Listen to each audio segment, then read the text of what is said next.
Ladies, have you ever been in church, and the pastor's sermon seemed like it was meant for you alone? It's as if God Himself directed the pastor to pass this message specifically to you. Sometimes, the pastor's gaze would land on you as he spoke, and you knew, yes, that message was truly for me. That's how it all began.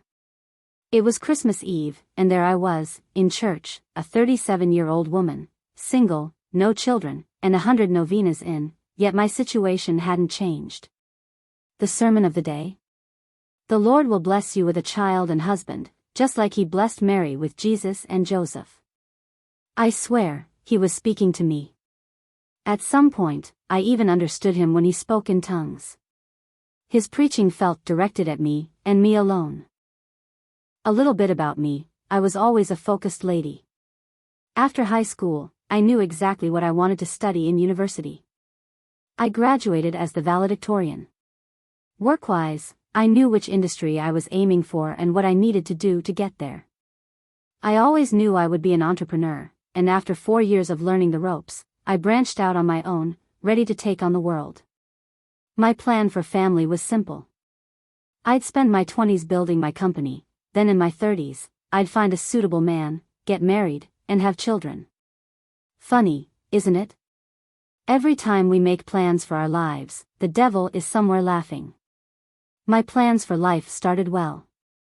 Running a company isn't easy, but I was strong, and I knew I had everything under control. I dated here and there, met some great guys, but never paid them much attention. My focus was clear, my life was on track. But then, one day, I woke up and wondered where everything had gone. It was like life had moved on without me. One morning, I looked up, and I was 35. I couldn't even tell you what had happened to my 20s, whether I'd enjoyed them or not, they were just gone. So, I eased up on work and began focusing on finding a man to marry. My criteria? He had to be rich, single, no kids, tall, handsome, own a house and a car. The list was endless. I seemed to forget I was 35, and 99% of men my age were either married, divorced, or, well, breathing should have been my only real requirement.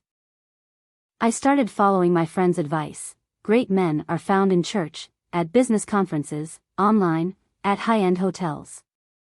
I even toned down my Miss Independent attitude.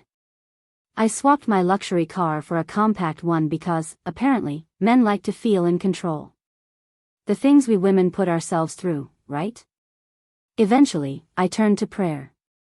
When suitable suitors weren't coming fast enough, I grew more desperate. Back to church. After the sermon, I was walking out, feeling blessed, like my miracle was just around the corner. I even went up to the pastor, thanked him for his preaching, and wrote a generous donation check. That's when I heard a car horn. I turned, and there he was, a fine gentleman. I knew him from around, Mark, who worked at a neighboring company.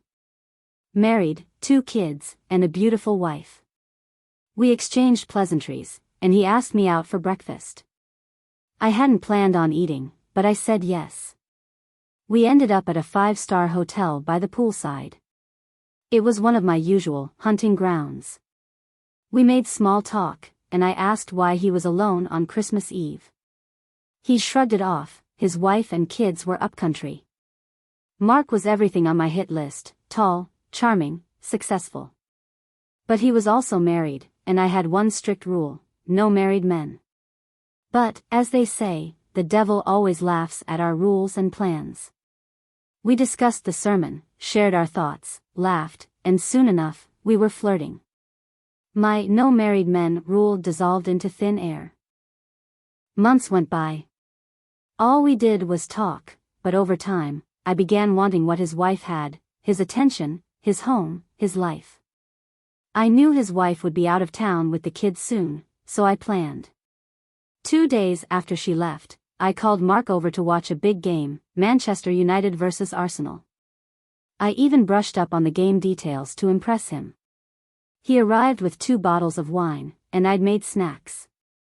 But honestly, I can't tell you what happened during the game because, well, we had our own game, and let's just say we scored several times. Soon, our rendezvous became routine. If his wife was away, he'd come over, or we'd meet at a sports pub. Then, I found out I was pregnant. My plans had worked perfectly. Mark was there for the baby's birth, lavishing us with gifts. For a while, I convinced myself he was God sent. But I wanted more. I wanted him all to myself, so one day, I gave him an ultimatum: leave his wife, or I'd tell her everything. Mark looked shocked, but I brushed it off.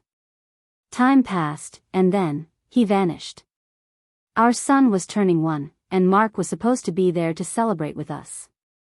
But there was no sign of him. I was furious. I went to his house, kicked the door, shouted, made a scene. Neighbors came out, and one finally said, "They moved last week." I was stunned. How had I missed this? Desperate, I went to his office, but the security guards claimed they'd never heard of him or his company. In a daze, I drove back home. My son's party was set up, and guests were already arriving. But when I went inside, there was no sign of my son or his nanny.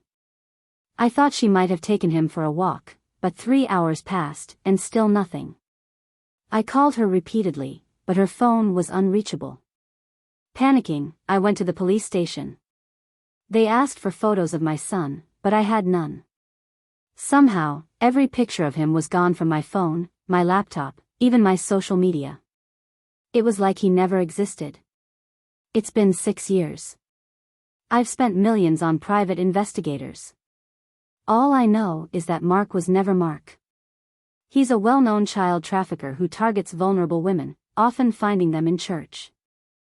The woman I thought was his wife was an accomplice, and so was the nanny. I'd ignored all the red flags because I was in love. I spent 2.5 years in a mental hospital, battling the grief.